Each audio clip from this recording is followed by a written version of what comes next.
Kristo sumala ni Juan. Juan, Kapitulo 1. Sa wala pa'y nabuhat bisan unsa, ang pulong diha na. Ang pulong uban sa Dios, ug ang pulong Dios. Sukad pagayod sa sinugdan, ang pulong uban sa Dios. Pinaagi kaniya, gibuhat sa Dios ang tanan, ug walay bisan usa sa tanan nga nabuhat, nga dili pinaagi kaniya.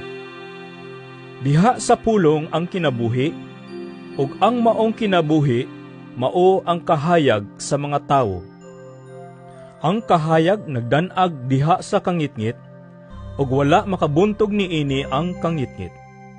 Ang Dios nagpadala og usa ka tawo nga ginganlag Juan, aron pagsaksi ngadto sa mga tawo mahitungod sa maong kahayag, aron ang tanan makadungog sa mensahe ug mutuo.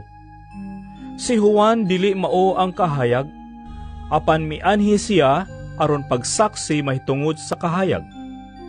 Ang matuod nga kahayag muanhi sa kalibutan, aron ang tanan madanagan sa kahayag.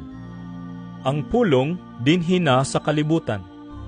Pinaagi kaniya, gibuhat sa Dios ang kalibutan, apan ang kalibutan wala moila kaniya. Mianhi siya sa iyang kaugalingong katawhan, apan wala sila mudawat kaniya. Apan kadtong midawat og misalig kaniya, gihatagan niya sa katungod nga mahimong mga anak sa Dios. Nahimo silang mga anak sa Dios dili sa tawhanong paagi o pagbuot. Ang Dios mismo mao ang naghimo kanilang iyang mga anak. Og ang pulong nahimong tao, og mipuyo uban kanamo, puno sa grasya og kamatuoran. Nakita namo ang iyang himaya, ang himaya nga iyang nadawat ingon nga bugtong anak sa amahan. Misaksi si Juan mahitungod kaniya, og misinggit, "Siya ang akong gipasabot sa akong pag-ingon. Siya nga moabot sunod kanako, labaw kanako, kay diha naman siya sa wala pa ako matao." Gikan sa naghingapin niyang grasya, kitang tanan gihatagan niya sa walay puas nga panalangin. Ang balaod gihatag sa Dios pinaagi kang Moises, apan ang grasya ug ang kamatuoran miabot pinaagi kang Hesukristo. Wala pagayoy tao nga nakakita sa Dios. Ang bugtong anak nga Dios nga pinangga kaayo sa amahan, maoy nagpaila kaniya. Ang musunod mao ang testimonyo ni Juan sa dihang ang kadagkuan sa mga Hudiyo sa Jerusalem nagpadalag mga pari ug mga Levita aron pagpangutana kang Juan kung kinsa siya. Wala magdumili si Juan pagtubag kanila. Mitug-an siya sa walay lipod-lipod nga dili siya mao ang Mesiyas. "Kinsa ka man di ay? Nangutana sila. Si Elias ka ba?" "Dili." Mitubag siya. "Ikaw ba ang propeta nga amo gipaabot?" Nangutana sila. "Dili." Mitubag siya. Ug sila miingon, "Kung mao ka na, sultihi kami kung kinsa ka, aron may ikatubag kami sa mga nagsugo kanamo. Unsa may ikasulti mo, mahitungod sa imong kaugalingon?" Si Juan mitubag, pinaagi sa mga pulong ni Propeta Isaias. "Ako mao ang tingog nga nagsinggit sa kamingawan. Tulira ang dalan nga agian sa Ginoo." Ang mga sinugo pinadala sa mga Pariseo. Gipangutana na usab nila si Juan. "Kung ikaw dili mo ang Mesiyas, o si Elias, o ang propeta, nganong namunyag ka man?" Si Juan mitubag. "Ako nagbunyag pinaagi sa tubig. Apan may usa diha kaninyo nga wala ninyo hiilhi. Muabot siya sunod kanako, apan ako dili takos, bisan gani paghubad sa higot sa iyang sandalyas." Kining tanan nahitabo didto sa Betania, sa tabok sa suba sa Jordan, diin namunyag si Juan. Sa pagkasunod adlaw, nakita ni Juan si Jesus nga nagpadulong kaniya ug siya miingon, Anaa ang nating karnero sa Dios nga nagwagtang sa sala sa kalibutan. Siya ang akong gipasabot sa pag-ingon ko. May tao nga moabot sunod kanako. Apan labaw siya kanako, kay diha naman siya sa wala pa ako matawo. Kaniadto wala ako makailakon kinsa siya. Apan mianhi ako nga nagbunyag pinaagi sa tubig, aron ipaila siya ngadto sa Israel. Kini ang pamatuod ni Juan. Wala ako makailakon kinsa siya. Apan ang Dios nga nagsugo kanako aron pagbunyag pinaagi sa tubig, miingon kanako, makita mo ang espiritu nga mokunsad og magpabilin diha sa usa ka tawo. Siya mao ang magbunyag pinaagi sa Espiritu Santo.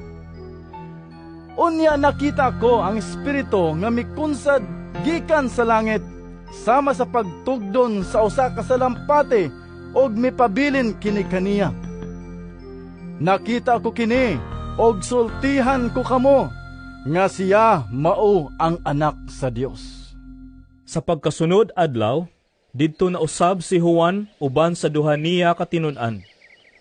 Og sa pagkakita niya kang Jesus nga milabay, miingon siya, Anaa ang nating karnero sa Dios! Ang duha katinun-an nakadungog sa pagsulti niya niini, og misunod sila kang Jesus. Milingi si Jesus, og sa pagkakita niya nga nagsunod sila kaniya, gipangutana niya sila. Unsa may inyong gipangita? Sila mitubag, Rabi, nga sa ato pa, magtutudlo. hain ka man magpuyo. Dali kamo, ug tanawa ninyo. Mitubag siya. Mga alas 4 kadto sa hapon. Busa mikuyog sila kaniya, ug nakita nila ang iyang gipuy-an, ug nagpabilin sila uban kaniya ni adtong adlawa. Usa ni adtong duha nga nakadungog kang Juan, ug mikuyog kang Jesus, mao si Andres, nga igsuon ni Simon Pedro. Gipangita dayon ni Andres ang iyang igsuon nga si Simon, ug giingnan, Nakita na mo ang Mesiyas. nga sa ato pa, Kristo. Unya gidala niya si Simon ngadto kang Jesus. Bitutok si Jesus kaniya ug miingon, Ikaw si Simon nga anak ni Juan. Apan sukad karon nganlan ka nagsefas. nga sa ato pa, Pedro. Sa pagkasunod adlaw, nakahukom si Jesus pag-adto sa Galilea. Natagbuan niya si Felipe o giingnan niya. Kuyog ka nako. Si Felipe taga Betsaida, ang lungsod nga gipuy-an ni Andres ug ni Pedro. Nakita ni Felipe si Natanael o giingnan. Nakita na mo ang gihisgutan ni Moises sa basahon sa balaod o gihisgutan usab sa mga propeta. Siya mao si Jesus, ang anak ni Jose nga taga Nazaret. May maayo ba God? Nga gikan sa Nazaret? Nangutana si Natanael. Dali diri, ug tanawa. Mitubag si Felipe. Sa pagkakita ni Jesus kang Natanael nga nagpadulong kaniya, miingon siya, Ani ay tinuod gayod nga Israelita, ug hingpit ang iyang pagkamatinud-anon. Nganong nakaila ka man kanako? Nangutana si Natanael kaniya. Si Jesus mitubag. Nakita ko ikaw dito ilalom sa kahoyng igera, sa wala ka patawgan ni Felipe. Si Natanael mitubag. Magtutudlo. Ikaw mao ang anak sa Diyos. Ikaw ang hari sa Israel.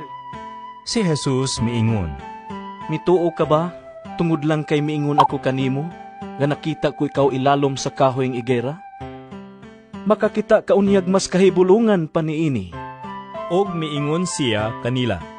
Sultihan ko kamo. Makita ninyo ang langit nga maabli ug ang mga anghel sa Dios nga magsakakanaog diha sa anak sa tao.